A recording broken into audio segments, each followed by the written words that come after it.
Hola, ¿qué tal? ¿Cómo estáis? Mi nombre es José Antonio Méndez, os mando un saludo desde la ciudad de Cáceres y os doy la bienvenida a un nuevo episodio de Comentarios desde la Barrera.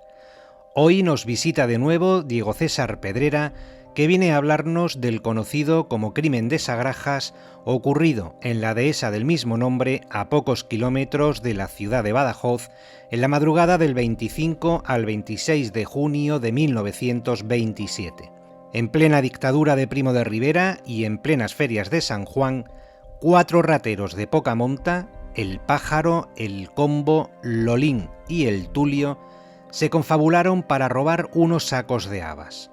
Lo que debería haber sido un trabajo sin complicaciones terminaría torciéndose hasta el punto de que hubo un muerto, en concreto un criado de la finca llamado Antonio Cordero András. El finado tuvo mala fortuna porque no debería haber estado allí. Se encontraba sustituyendo a otro compañero que se había cogido días libres con motivo de las ferias de San Juan. César nos relatará cómo ocurrieron los hechos y nos hará una descripción detallada de las jornadas del juicio oral. Todo esto y mucho más es lo que podréis encontrar en el episodio de hoy. Sin más dilación, os dejo con Diego César Pedrera.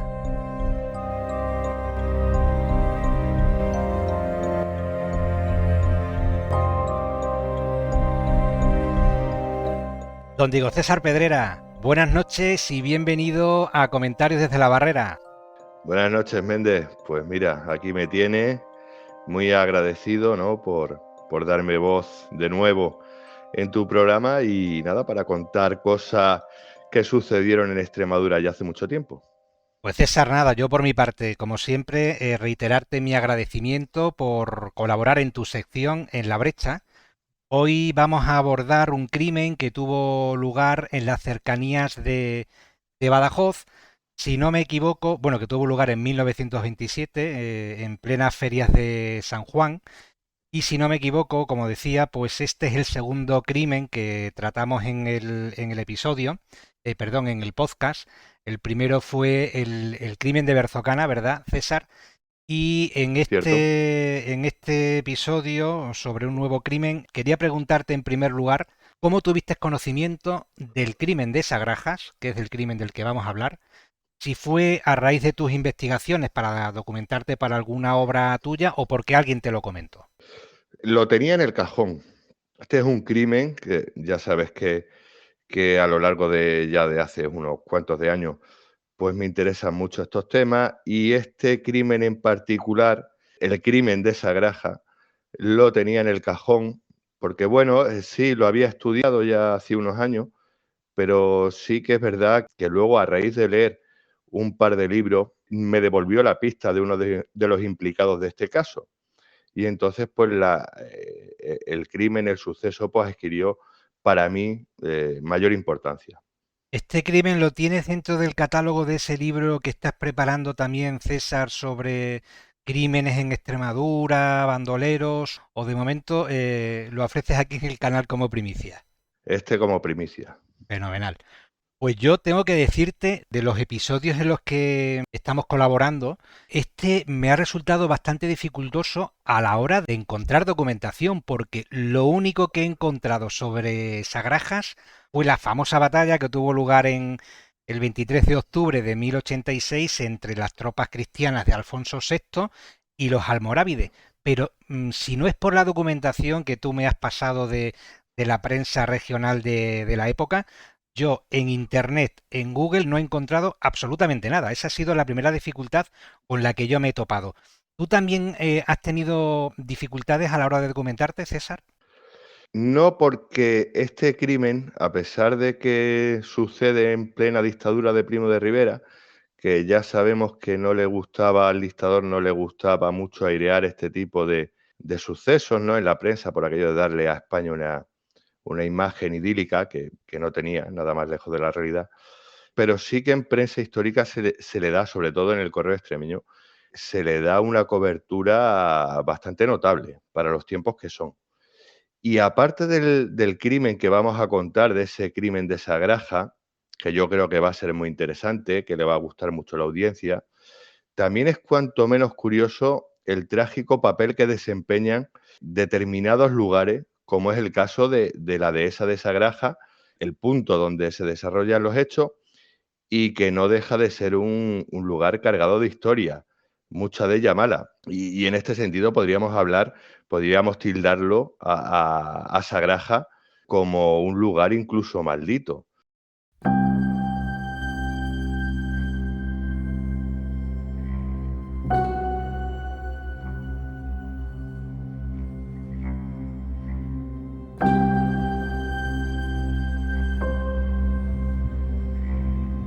Como tú bien has dicho, allí durante la Edad Media tuvo lugar la célebre batalla de Sagraja o de Zalaca, pero ya digo, antes de esa batalla, ese lugar había sido una finca muy extensa, un latifundio de los muchos que había por Extremadura.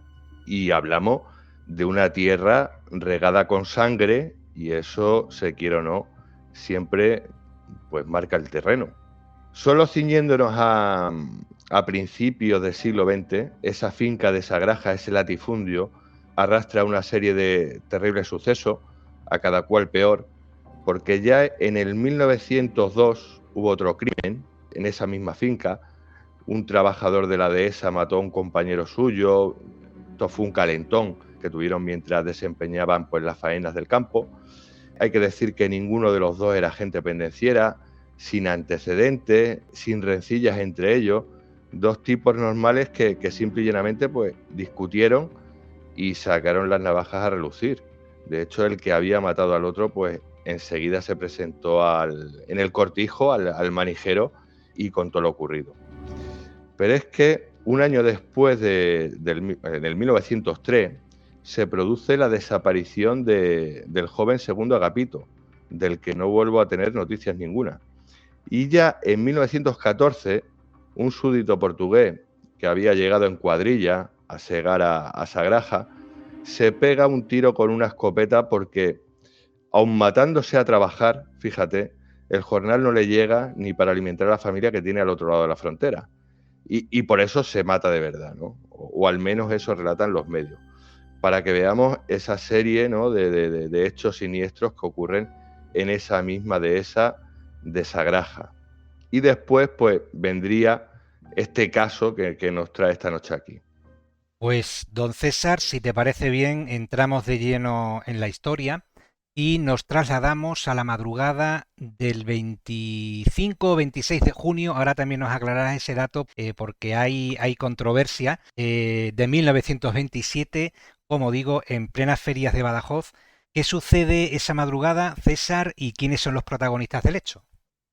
Sí, el principio de esta historia no arranca en la finca, sino en las calles de Badajoz, durante esa tarde de San Juan, como tú bien has dicho, ¿no? Es fiesta, y una serie de hombres pues alternan por la calle Encarnación, por la calle Zapatería.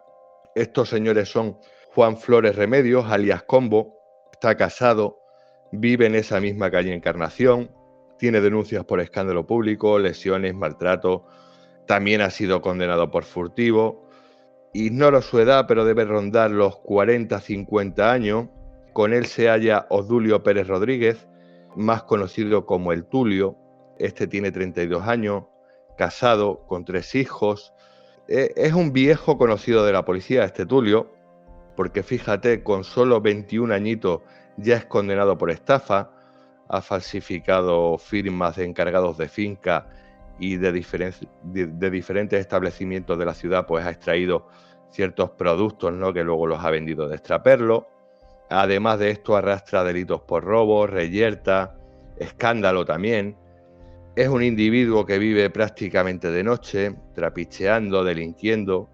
Tanto la policía como la Guardia Civil pues le atribuye toda clase de raterías y robos que se cometen en la ciudad. Esto, para hacer honor a la verdad, no es cierto del todo, porque no todas las hacía él y en muchos procesos pues salió sin cargo. Y junto a estos dos pájaros, podríamos decir, pues también se encuentra Manuel Rastrollo, alias Lolín. De este no tengo ni su edad ni tampoco su estado civil. En todo caso, por la foto que se publica de él en el Correo Extremeño, debe rondar también sobre unos 30 años. y es otro sujeto que está bajo el punto de mira de las autoridades, porque ya en 1921 es implicado por robo, además curiosamente junto al Tulio. Entonces, sin miedo a equivocarnos, los tres podríamos decir que son gente de mala reputación, pues que esa tarde de San Juan están de copa por las tabernas. Y Y como tomando... digo, Sí, dime, perdón, no te iba a decir, César, digo que alternando de tomando copa, tomando copas por en plena feria de Badajoz, a uno de ellos, creo que al propio Tulio, se le ocurre que sería una gran idea ir a la dehesa de Sagrajas a hacerse con unas habas, ¿no? Y a partir de ahí empieza todo, ¿no, César?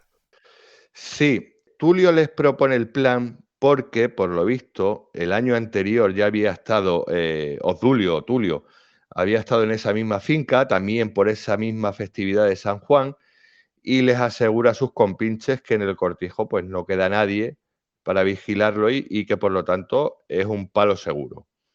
El combo, que mira, son ahora mismo, a esta altura del relato, son aproximadamente las 7:30 de la tarde. El combo ya ha bebido más de la cuenta, acepta, sin dudarlo, y lo mismo hace Lolín. ¿Qué pasa con Lolín? Que en marcha a casa del que será el cuarto integrante del grupo, Andrés Josile González, alias Pájaro, que es otro que tal baile, digamos otro, si no delincuente habitual, alguien que se mueve por los bajos fondos de la ciudad y que sin dudarlo también se une al robo y pone un burro, una soga, varios sacos de esparto para tal fin. Ya a las 12 de la noche, tal y como se había acordado en esa tasca, en esa taberna, pues quedan Tulio, Lolín, el Pájaro en la Puerta de Palma y recogen un poco más tarde al combo en la Puerta de Carreta. El combo que a estas alturas, ya son las 12, pues ya lleva una buena borrachera y tanto que apenas puede sostenerse en la montura. Lo tienen que Tú subir fíjate, a porque uno de esto los burros, ¿no, César? Porque andar no podía, ¿no? poco esperpéntico este caso, que tiene un final muy trágico, pero si no fuera por lo que va a venir después, te podrías echar hasta reír, ¿no? Pues eso, los cuatro salen de Badajoz, marchan camino de Gébora. ¿Y qué sucede? A la altura de una venta que había antes de llegar a Gébora, conocida como la de Marcharabito, pues el Pájaro y el Lolín expresan sus dudas o también sus miedos, ¿no? Y como que quieren darse la vuelta. Y entonces el Tulio el que le dice que no se preocupen, que todo va a ser limpio, que él ya ha estado allí, que esto es un palo sin riesgo, y tras lograr convencerlo, siguen camino hasta la dehesa de Sagraja, llegando a un punto conocido como el Cuarto de la Cabrera, que es donde están almacenadas las habas que pretenden robar, como a unos 200 metros de distancia del cortijo.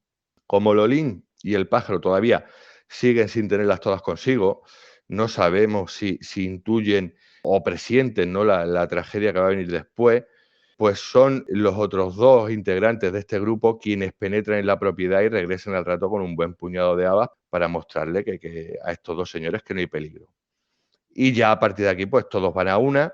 Aquí funcionan como una cuadrilla de ladrones, porque el Pájaro se queda al cuidado de los burros, también se queda por allí para intentar espantar los perros, ¿no?, que los mastines que puedan venir. Lolín y Combo se hacen cargo, ¿no?, de rellenar los sacos de haba, mientras que el Tulio pues se queda vigilando los alrededores, sobre todo el cortijo, y ahí se ponen los cuatro manos a la obra.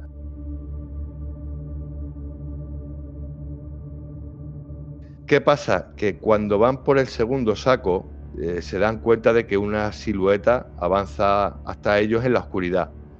Esta silueta, este hombre que viene, es Antonio Cordero Andrá, un criado de la finca, es un criado, no es el guarda.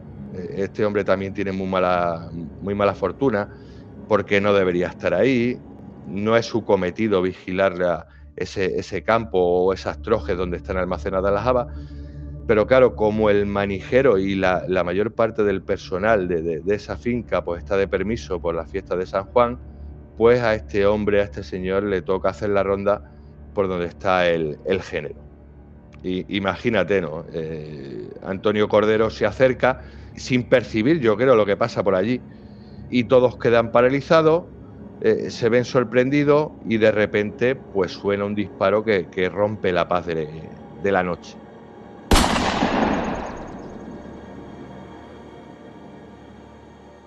Suena un disparo, ¿no, César? Supongo que para asombro de los que están robando o hurtando las habas, porque para nada se esperaban que alguno de ellos portara un arma, ¿no? Eso no estaba en el guión. Aquí el caso es que los ladrones salen asustados, abandonan los sacos, abandonan esas habas, huyen de la propiedad en dirección donde tienen los burros, con el pájaro al cuidado, y bueno, salen pues como alma que lleva el diablo, ¿no? De esa granja para regresar cuanto antes a Badajoz. Todo menos Juan Flores, el combo, que con la calentura que tiene el hombre encima, pues no puede seguir el ritmo y se tiene que esconder allí, oculto en una juncia, pasando la noche sin ser visto y regresando la mañana siguiente a su domicilio de la casa de la calle Encarnación.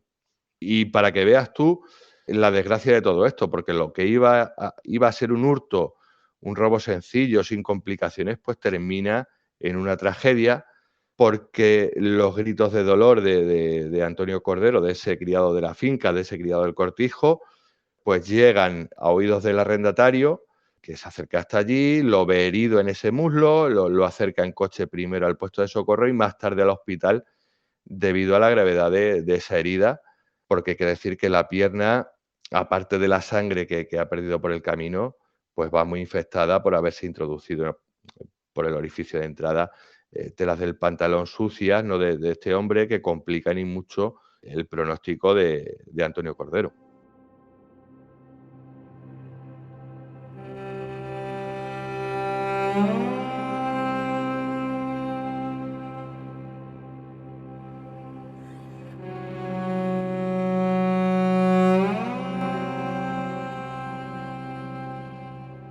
En un primer momento, César Antonio Cordero es atendido en la casa de socorro. No muere en el acto de ese disparo, sino que tiene que pasar algunos días. Creo que murió el 14 de julio, es decir, prácticamente pues casi al cabo de un mes. Y mientras sigue con vida, creo que incluso la Guardia Civil o la policía le toman declaración, ¿no? Sí, pero el hombre solo puede ver sombra, que huyen después de ese disparo que ni él mismo se espera. Entonces entiendo, César, que ante ese interrogatorio de la Guardia Civil en ese estado en el que se encontraba Antonio Cordero, desvela poco o nada y no sé por dónde encamina la Guardia Civil las pesquisas para investigar quiénes podrían ser los posibles autores de lo sucedido.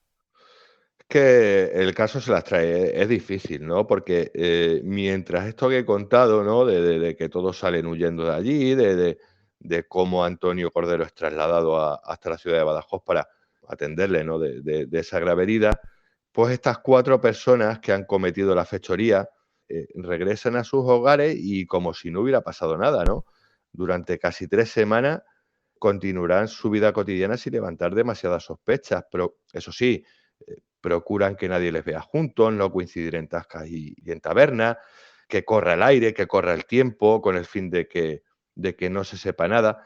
Y por eso digo que para los investigadores, para la Guardia Civil en concreto, que es la que se hace cargo del asunto, porque ese suceso ocurre en despoblado de noche y sin testigos, pues el caso viene de culo. Aquí lo que va sucediendo es que la cosa se pone muy seria, porque a lo mejor quizás si este señor Antonio Cordero Andrá no hubiese muerto, quizá la cosa hubiera quedado ahí. Pero al morir, como tú bien dices, el 14 de julio a causa de esa terrible infección, ¿no? Provocada por ese disparo sin que los médicos puedan hacer nada, pues ya digo, bien sea porque este hombre muere, por el arrepentimiento especialmente de Juan Flores Remedio, o bien porque la justicia ya iba echando lazos, ya iba atando cabos, ya estrechaban el cerco sobre ellos, especialmente sobre el pájaro y el tulio, a quien la policía ya había sondeado, pues, como digo, es el combo, es Juan Flores Remedio quien se entrega voluntariamente, pero no al cuartel de la Guardia Civil o ante el juez instructor. El combo va directamente a la cárcel, o sea, se presenta en la cárcel y declara lo ocurrido, pero no la madrugada del 26, la madrugada del 24 al 25 de junio de 1927. Y a partir de ahí, ¿el combo larga y encarta a sus compañeros? El combo canta la cachucha. No voy a decir la traviata, canta la cachucha. Y a partir de aquí todo va rodado, porque el resto de los asaltantes a la finca son arrestados y se les toma declaración. Hay que decir declaraciones, porque esto sí, lo he visto en otros casos, pero aquí era para que no se enturbie el proceso de sumario, lo que hace tanto el juez instructor como la Guardia Civil, sobre todo la Guardia Civil, reúne a civiles, a vecinos de por allí de la calle, para que vayan a presenciar los interrogatorios. Hay que decir que todos, sin excepción, fechan la noche de auto la madrugada del 24 al 25 de junio. Y tanto Combo como Lolín como el Pájaro confiesan que estuvieron allí esa noche para robar habas y acusan al Tulio de ser, aparte del instigador, ¿no?, de este hurto, de este robo, de ser el autor del disparo que acaba con la vida del criado de esa finca, de esa granja. Obdulio, el Tulio, niega todos estos extremos, afirmando que ni siquiera estuvo o que participó en el robo y que todo es una maniobra, pues, del resto de detenidos, de sus compinches, para cargarle el muerto a él.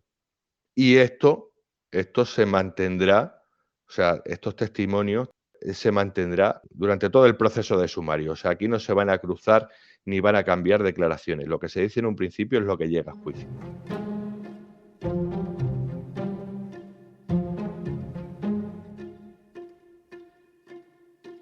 Y es un caso complicado de probar, ¿no, César? Porque como estás contando también, no hay testigos y todo se basa en los testimonios de los propios detenidos. Tres que dicen que fueron a la finca a hacerse con unos sacos de habas, que no sabían ni muchísimo menos que el Tulio llevase un arma y que evidentemente si hubiesen sabido que el Tulio estaba dispuesto a abrir fuego para hacerse con el botín, que no hubiesen ido, ¿no? Esa es un poco la línea de defensa de esos tres detenidos en el juicio, ¿no, César?, que se celebra en la segunda quincena de mayo de 1928.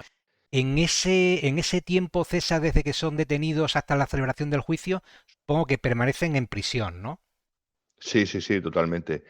Además, un juicio que despierta la atención de toda una ciudad, más que de toda una ciudad, de toda una provincia como es Badajoz, porque los implicados por sus antecedentes son gente conocida. La finca también es muy conocida, la finca donde ocurre el hecho, porque muchos pacenses trabajan allí.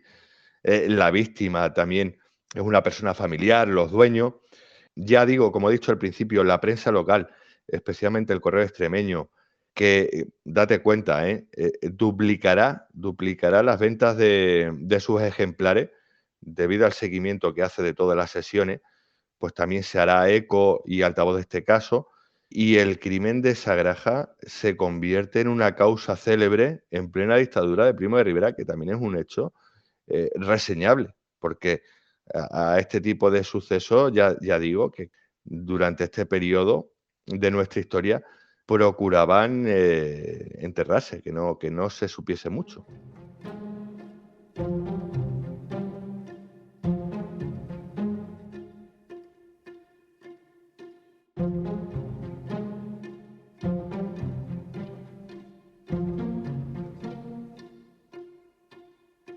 El crimen, César, es juzgado por la Sala Primera de la Audiencia de Badajoz, que estaba constituida por los señores Angoso, que actúa como presidente, y como magistrados pues están los señores Navarro, Caballero y Castellanos. Como fiscal actúa González Donoso, perdón, y como abogados defensores pues tenemos a Leopoldo de Miguel, que es el defensor del Tulio, tenemos al abogado Cuellar, que es el abogado defensor del Combo, y tenemos a un famoso abogado que nos sonarán sus apellidos, que es Díaz Zambrona, que si no me equivoco, César es el abogado defensor tanto de El Pájaro y de Manuel Rastrollo Pinilla. Quédate con ese apellido, con Díaz Ambronas, porque luego va a venir más tarde. Ajá, muy bien. Pues César, ¿cómo se desarrollan las sesiones del juicio? El fiscal pide Bueno, primero, el fiscal califica el delito de robo complejo con homicidio y pide 4 penas de muerte, una para cada hombre que se siente en el banquillo de los acusados. Poca broma, porque un simple robo de haba puede acabar con 5 muertos encima de la mesa. Las defensas, por contra, tipifican lo ocurrido como hurto frustrado con lesiones, en todo caso sin ninguna intención de matar a Antonio Cordero. Y el abogado de Tulio pues va más allá y pide la libertad de su cliente por falta de prueba. Hay que decir que a Tulio lo representa el mismo abogado que ya lo ha defendido en numerosas causas. O sea, conocía el paño. Y que en un Había, principio creo que se negó a defenderlo, ¿no? Porque no tenía como la capacidad jurídica, ¿no? Para intervenir en un proceso penal y gracias a que ya lo había defendido en otras ocasiones de delitos o faltas menores, pues al final sí se decide, ¿no? el Tulio quiere que lo represente él porque, ya digo, y tú que tienes muchos estudios de derecho, bueno, tienes la carrera de derecho, sabes que esa simbiosis entre abogado y cliente también es una ventaja a la hora de afrontar un juicio y más de esta naturaleza.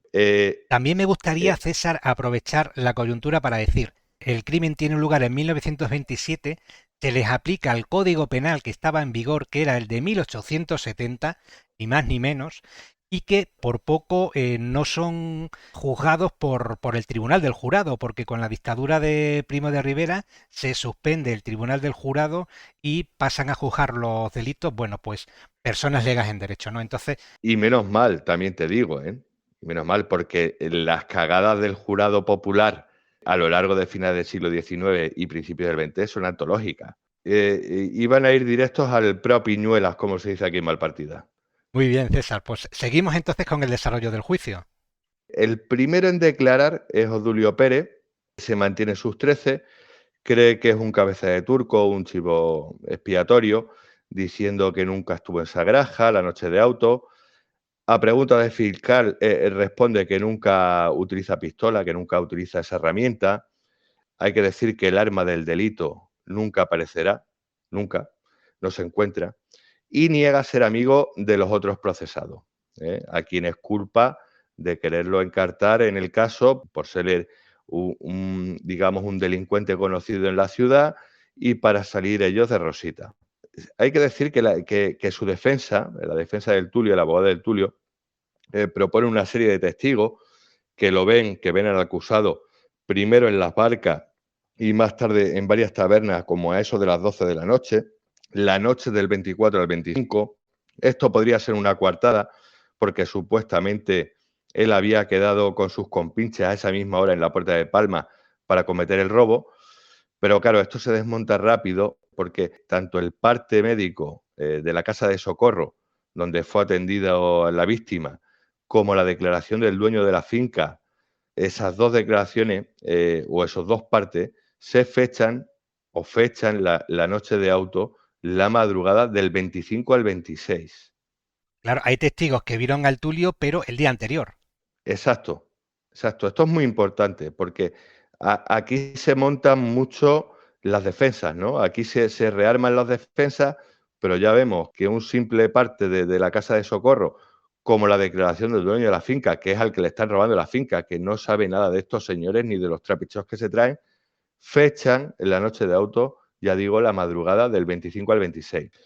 Después de Tulio declararía Lolín, que dice que todo esto pues, se planeó estando de copa la tarde del 24 de junio y que después pues, él fue a la casa de Jocile, del Pájaro, a proponerle el asunto para que llevara el burro, los sacos, ¿no? El tema de la logística. Lolín declara que se arrepintió, igual que su compinche el Pájaro, pues a la altura de esa cantina, ¿no? De Machavirito, antes de llegar a Gébora, y que el Tulio los convenció.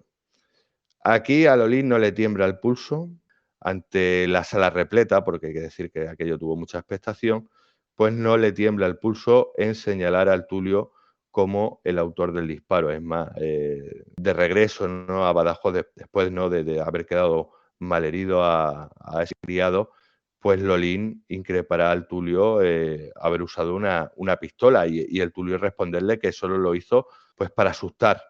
Hay que decir también que el Pájaro y el Combo vienen a decir lo mismo que Lolín, sea, todos están en sintonía, salvo que el combo, por ese pedo que tenía, por esa borrachera, pues alega que ahora no se acuerda muy bien de aquella noche.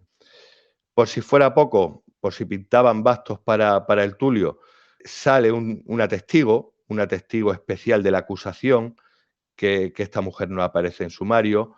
Esta señora es vecina del Tulio, llamada Juana Mora Méndez, quien afirma bajo juramento que vio a Obdulio Pérez salir de su casa antes de medianoche con el burro, o sea, que no estaba por ahí de copas, porque nadie se lleva un burro a tomar las copas ni a montar en las barcas, y regresar a las 5:30 de la mañana, lo que cuadraría con la frecuencia de los hechos que sostiene el Ministerio Fiscal.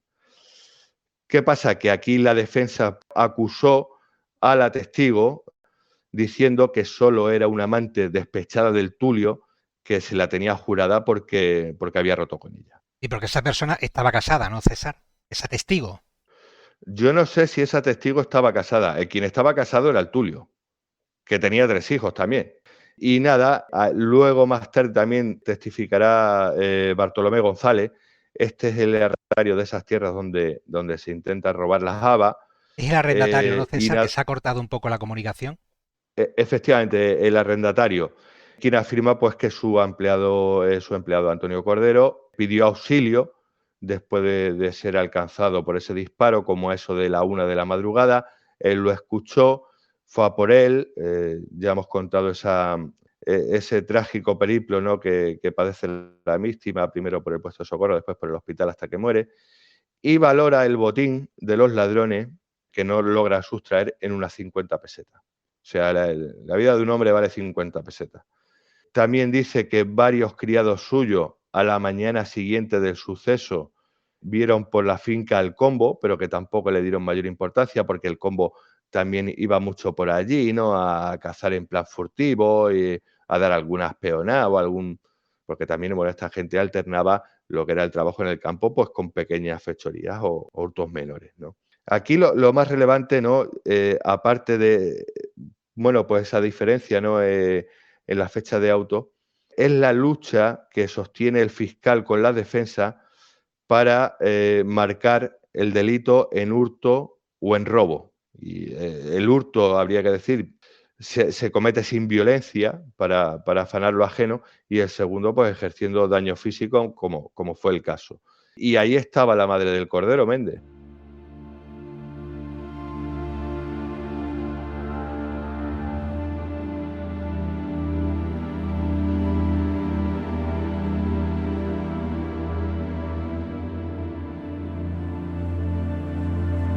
Leyendo la prensa, el Correo Extremeño, por lo visto, pues se produce un debate jurídico, ¿no?, entre el fiscal y las defensas de bastante altura, ¿no? Por lo que estás diciendo, por calificar el delito como hurto, como robo, como hurto frustrado, como un delito complejo, ¿no?, en el que vas a cometer una fechoría y resulta que sin pensar en el resultado te encuentras con que al final tienes que tirar de pistola y matar a una persona.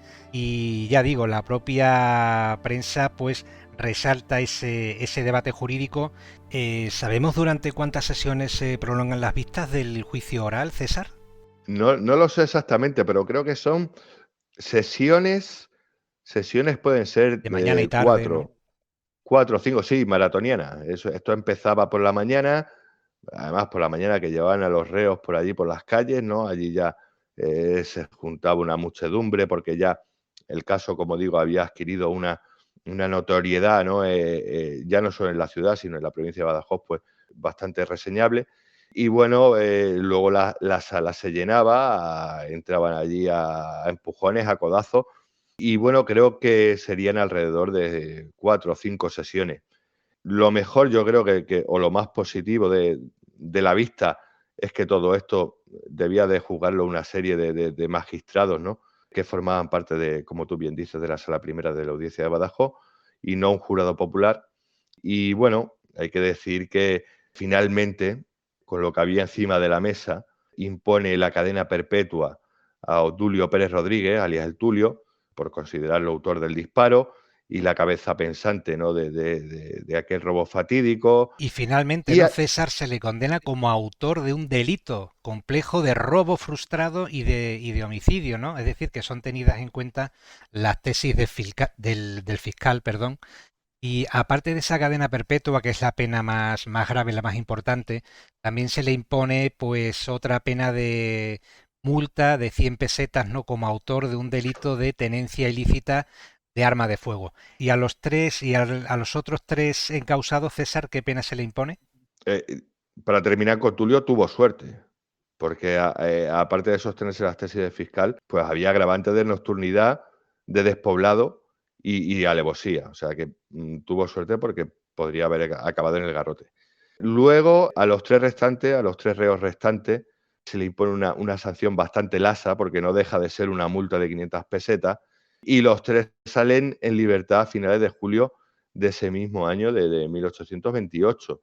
A mí, vamos, no es que le desee a nadie que chupe talego, pero choca que con una leve multa de 500 pesetas, bueno, que en aquella época podía ser una fortuna, pero que tampoco le iban a pagar a la víctima ni a sus descendientes, salieran de rosita.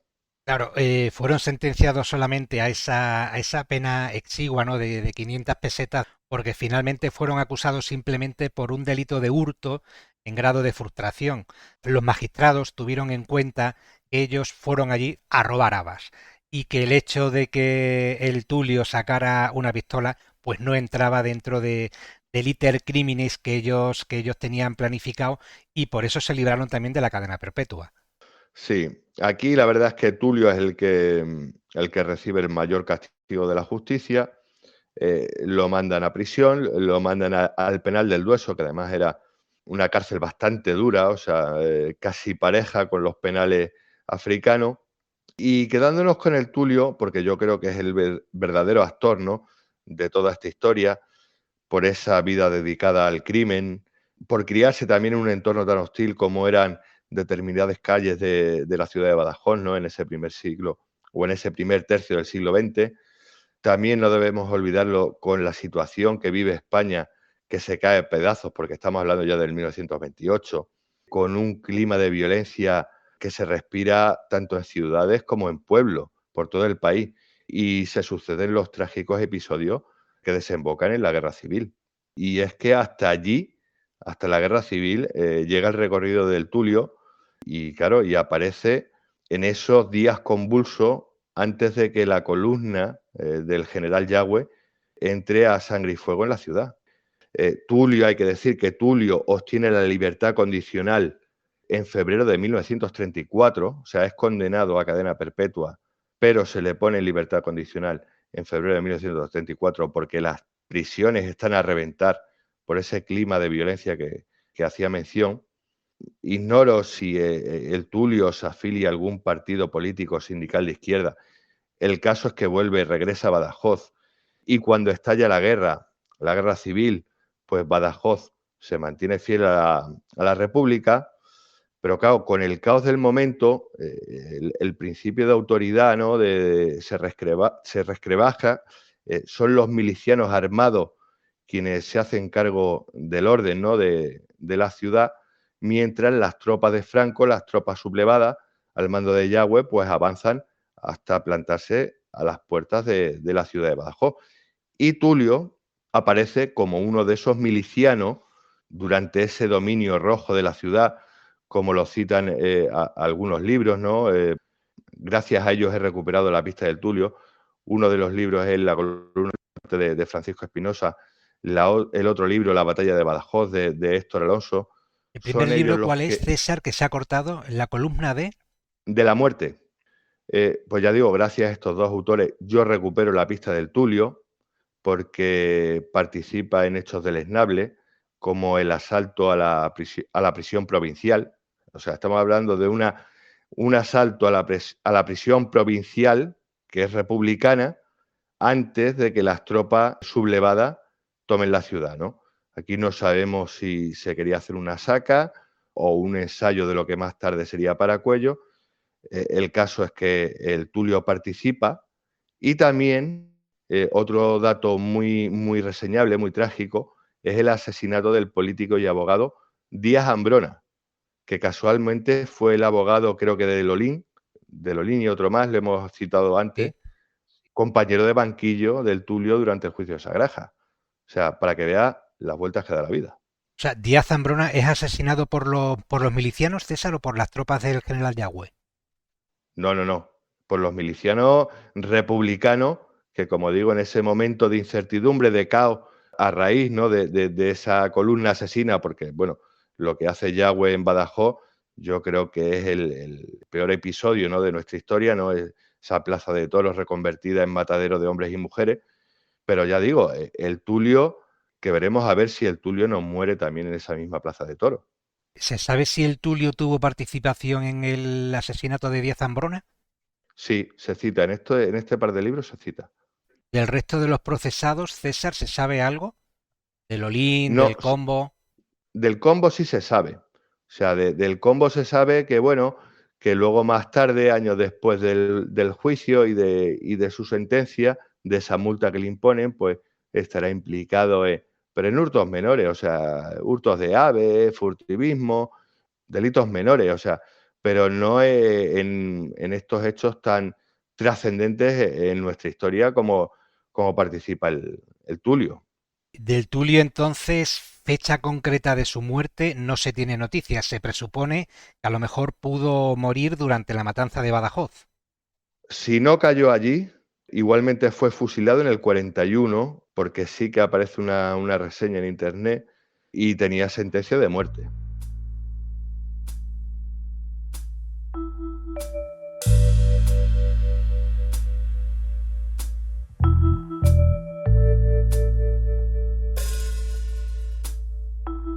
Pues César, no sé, si quieres añadir cualquier otra circunstancia antes de que pongamos punto y final al episodio de hoy, pues te cedo la palabra. Yo creo que el caso ha sido bastante revelador, ¿no?, para pintarnos esa época, ¿no?, triste de Extremadura en Badajoz, antes de que estalle todo por los aires, esa gente que sí, que tenían que delinquir, muchos de ellos, pero porque tampoco podían sostener a la familia, ese disparo en mitad de la noche que sobraba, con haber salido corriendo no hubiera pasado nada. Antonio Cordero dudo mucho que hubiera salido tras ellos. Y luego, ¿no?, estos datos que he contado, ¿no?, ya en plena guerra civil, ¿no?, que ponen los pelos de punta. Y lo de Díaz Toda, Ambrona es muy trágico, la verdad es que yo ese lo dato de Díaz Ambrona, lo desconocía. lo de Sí, Díaz sí. Ambrona, ¿no ves? Sí, lo matan allí, ¿no? Porque, bueno, porque era disidente político, en este caso sería de derecha y por eso le dan matariles. Pero luego también, ¿no?, lo que pasa en Badajoz a mediados de agosto del 36, ¿no?, con esa matanza horrible de civiles, también militares y carabineros, en la Plaza de Toros, bueno, que si te descuidas superan las víctimas que hubo en la batalla de Sagraja. Pues don Diego César Pedrera, muchísimas gracias por habernos traído otro crimen más de la historia negra de nuestra región. No sé si ya tienes algo pensado para el siguiente episodio o todavía lo tienes ahí un poco en stand-by. Dios proveerá. Muy bien. César, pues nada, lo dicho, muchísimas gracias y te emplazo para el siguiente episodio. Muchísimas gracias, Méndez, a ti por darme voz en tu programa.